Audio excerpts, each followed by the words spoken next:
नमस्कार दोस्तों, उषा की आवाज चैनल में आप सभी का स्वागत है। हमारी आज की कहानी है दोहरी नीति। सुलोचना जी से तो अपनी खुशी थामे नहीं थम रही थी, और हो भी क्यों ना।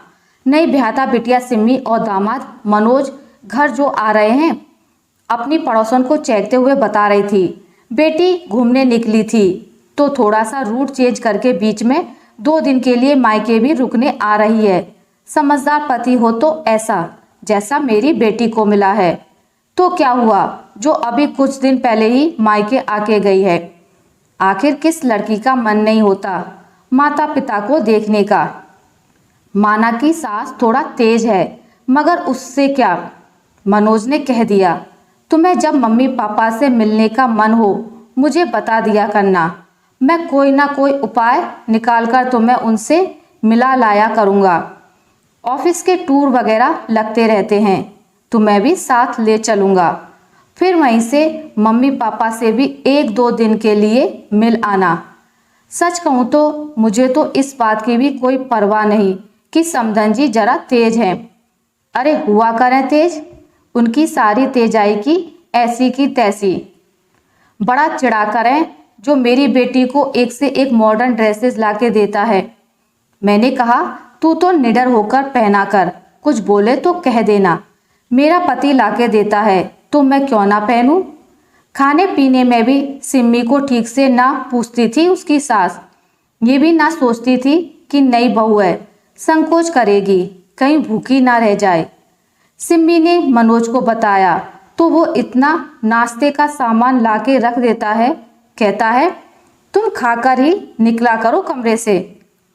फिर किसी का काहे का डर, इतना पढ़ने में होशियार है, इतनी अच्छी नौकरी, फिर मेरी बेटी ने तो अपने बस में कर रखा है। लो गाड़ी का हॉर्न बजा। बेटा विनोद एयरपोर्ट से बिटिया दामाद को लेके आ गया। मैं चलूँ अब। बाउंड्री से लटककर अपनी पड़ोसन से बात करना छोड़कर सुलोचना जी बेटी दामाद की आगवानी को भागी। लोटे से जल उतारने के बाद जो उन्होंने किनारे डाला तो विनोद जो मोबाइल से सबकी पिक लेता जा रहा था बोल उठा, मम्मी इतना बिजी हो, थोड़ा स्माइल करो तो फोटो भी अच्छी आएगी। अरे धत, मैं सिर्फ फोटो के लिए क्यों दिखावे वाली स्माइल करूं। मेरा दिल तो वैसे ही खुशी के मारे उछल रहा है। मेरा हीरे जैसा दामाद घर जो आया है। और सुन जरा विनोद, ये फोटो कहीं ना डालना, वरना समधन जी को घर बैठे ही पता चल जाएगा कि दोनों यहाँ रुकते हुए जा रहे हैं। मनोज ने झुककर पैर छुए तो हजारों आशीष और दुआओं का पिटारा खुल गया। दामाद के पीछे पीछे घूमते हुए उनकी आव भगत में कोई कसर ना छोड़ रही थी सुलोचना जी। पकवान की तो ढेर लगा रही थी। बस अफसोस लड़की जाते समय कुछ साथ ना रख पाई। ससुराल वालों को पता थोड़े ही था कि यहाँ मायके में रुकते हुए गई है। हर आने जाने वाले से बस दामाद का ही गुणगान करती थी। जितना बखान कर लें मगर मन ना भरे। आखिर जो इंसान अपनी पत्नी को खुश रखे, उसकी खुशी के लिए अपनी तेज तर्रार माँ से भिड़ जाए और दुनिया की परवाह ना करके अपनी पत्नी पर कोई आंच ना आने दे, ऐसा दामाद किस सास को प्रिय ना होगा। क्या कहते हो जी, विनोद की शादी की बात पक्की हो गई है।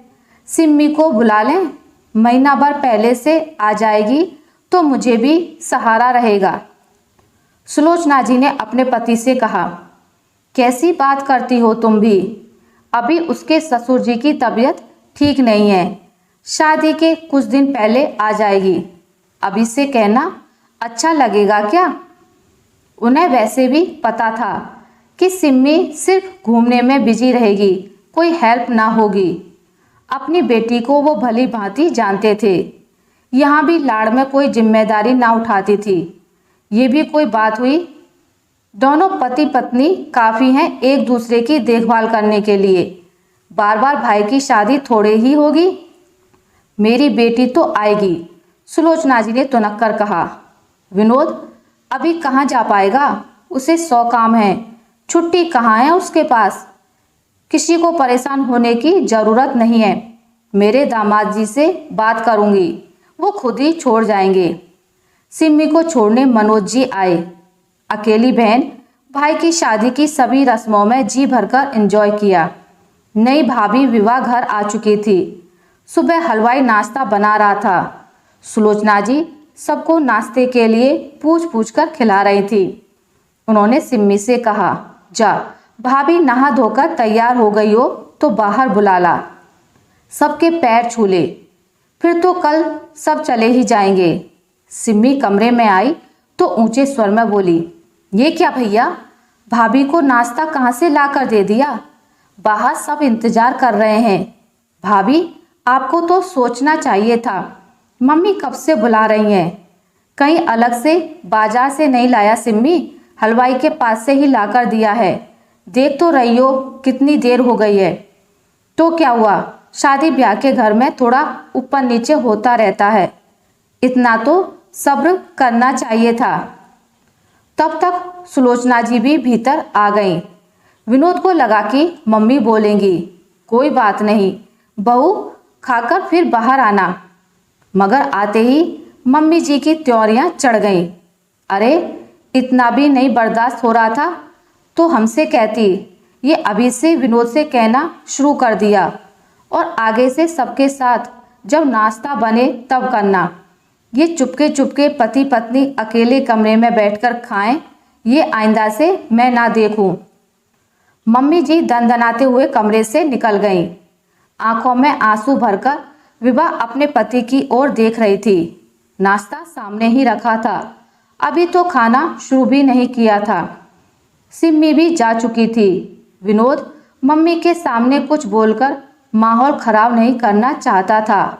सुलोचना जी ने फिर विभा को नाश्ता भी नहीं पूछा, जबकि पहले भी वो खा नहीं सकी थी। दोपहर का खाना बहुत देर से हुआ। तब तक विभा का पेट भूख से मरोड़ रहा था और आखिर उसको उल्टियां आने लगी। ढेरों मेहमान खाकर जा रहे थे, मगर जिस बहू के आने की खुशी में यह उत्सव था वही भूखी बैठी थी। सुबह का तमाशा देखकर विनोद कुछ नहीं बोल रहा था। कहने सुनने में बड़ी छोटी सी बात, मगर क्या यह बात इतनी ही छोटी थी? और कहती भी किससे? पिता बचपन में स्वर्ग सिधार गए थे। माँ घर में अकेली छोटी बहन के साथ होंगी। मेहमान चले गए होंगे। माँ का शाम तक फोन आया। विभा बस फोन पकड़कर रोने लगी। माँ ने समझा, नई जगह है, बेटी खुश रहे। ज़्यादा फ़ोन करूँगी तो कैसे नई दुनिया में रचेगी बसेगी। विभा का ऑफिस शुरू हो गया। शादी के लिए ली गई छुट्टियां भी खत्म हो गई थी। सुलोचना जी कभी काम करने को तो कभी ऑफिस से लेट आने को किसी न किसी बात पर क्लेश मचाए रहती, जबकि विभा अपनी ओर से भरसक प्रयास करती सब कुछ अच्छा करने के लिए। एक दिन सुलोचना जी की सहेली मिसेस खन्ना ने पूछा कि तुम्हारी बहू तो नौकरी से लेकर घर सब में कितनी होशियार है, किसी के आने जाने पर भी कितने अच्छे से आवभगत करती है, स्नेह से व्यवहार करती है, मगर कभी तुम खुश नहीं दिखती। मैं भी जानती हूँ जितनी मुस्तैदी से नौकरी करती है वैसे ही सब कुछ संभालती भी है, मगर क्या मैं ऐसी बेवकूफ़ हूँ जो अपनी बहू की तारीफ करके उसे सिर पर चढ़ा लूँगी? उसे तो लगना चाहिए कि मुझे उसका कोई काम नहीं भाता, मुझसे डरकर रहती है, इतना नकेल कसकर रखती हूँ। मिसेस खन्ना तो आश्चर्यचकित रह गई। जिसे ऐसी गुड़ी बहू मिले उसे तो सिर आंखों पर बिठाकर रखना चाहिए, और सुलोचना ऐसा व्यवहार कर रही है अपनी बहू के साथ। विनोद और विभा भरसक कोशिश करते रहे, मगर सुलोचना जी कभी खुश ना हुई। रोज ऑफिस से लौटने पर नया बखेड़ा उनका स्वागत करता। एक दिन विभा गाउन पहनकर सोने जा रही थी कि उसे याद आया उसने पानी नहीं रखा है। वो किचन से फ्रिज में से पानी की बोतल निकालने चली गई। इतनी रात में तो मम्मी पापा कब के सो चुके होते हैं, मगर मम्मी जी किचन में लड्डू खा रही थी। शायद छुपकर। कोई बात नहीं, डायबिटिक हैं, कभी कभी तो मन होता है। विभा मम्मी जी को देखकर प्यार से मुस्कुराई तो उन्होंने ना जाने क्या समझा और दहाड़ने लगी। समझाई देती हूँ, आज के बाद नाइटी पहनकर अपने कमरे से बाहर मत निकलना। ऐसी ड्रेस मेरे बेटे को बरगला के मंगलाई होगी। विभा कमरे में जाकर रोती रही। सुलोचना जी कमरे में सोने चली गई थी। विनोद को समझ नहीं आ रहा था बात कहाँ से शुरू करूं। दीपावली का त्योहार आने वाला था। विनोद ने सुलोचना जी को बताया, विभा की मम्मी की तबीयत खराब है, उसे वहाँ लेकर जाना है। सुलोचना जी ने कहा, त्योहार सिर पर है, अभी कहीं नहीं जाएगी। मम्मी, मगर उनका और कोई नहीं, बस थोड़े दिन। उसकी माँ को उसकी आवश्यकता है, त्योहार से बड़ा उनका जीवन है। मगर सुलोचना जी ने एक ना सुनी। विनोद ने कमरे में आकर विभा से कुछ कहा और थोड़ी देर बाद दोनों अटैची लेकर कमरे से निकले। सुलोचना जी सिंगिनी की तरह दहाड़कर बोली, मेरे मना करने के बाद भी जाएगा? हाँ माँ, और मैंने कुछ दिन की छुट्टी ले ली है। मम्मी जब स्वस्थ हो जाएंगी तभी आएंगे। हो सकता है दीपावली बाद ही। मम्मी जी का स्वास्थ्य पहले जरूरी है, त्योहार बाद में। जैसे आपके दामाद को आपके सुख दुख की चिंता लगी रहती है, आपके एक बार कहने पर दौड़े चले आते हैं, वैसे मेरा भी फर्ज है। फिर उनका कोई और सहारा भी नहीं, पति भी नहीं, बेटा भी नहीं, छोटी बहन अभी छोटी है। विनोद की तर्क संगत बात सुलोचना जी के अहम भरे सिर के ऊपर से निकल गई। बड़ा अपनी सास का पक्ष ले रहा है। कह देती हूँ, अगर आज बहू को लेकर बाहर निकला तो फिर वापस मत आना। मगर विनोद विभा का हाथ पकड़े हुए आज मजबूत इरादों के साथ घर की देरी से बाहर कदम रख चुका था।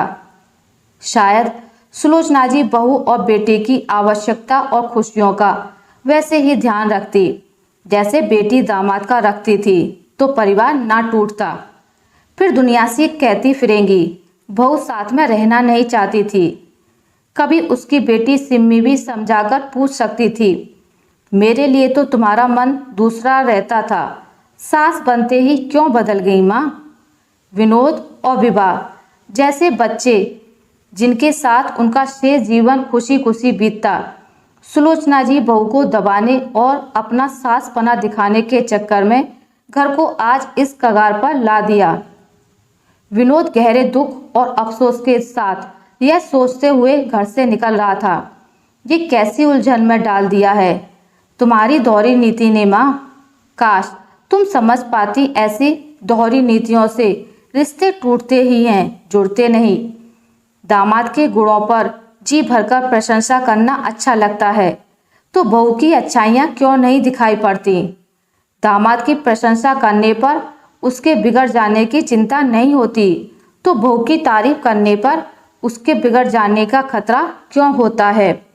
बेटियां अपने ससुराल में सुखी और स्वतंत्रता से रहें, मगर बहू दम घोटू वातावरण में ऐसा क्यों? दामाद बेटी का साथ दे, उसके सुख दुख का ख्याल रखे तो उचित, यही काम बेटा करे तो अनुचित कैसे हो जाता है? आशा करती हूँ आपको मेरी आज की कहानी अच्छी लगी होगी। अगर आपको मेरी कहानी अच्छी लगी है तो इसे लाइक करें, ज़्यादा से ज़्यादा शेयर करें, और अगर आप मेरे चैनल पर नए हैं तो इसे सब्सक्राइब करना ना भूलें। मिलते हैं एक नई कहानी के साथ, तब तक के लिए नमस्कार।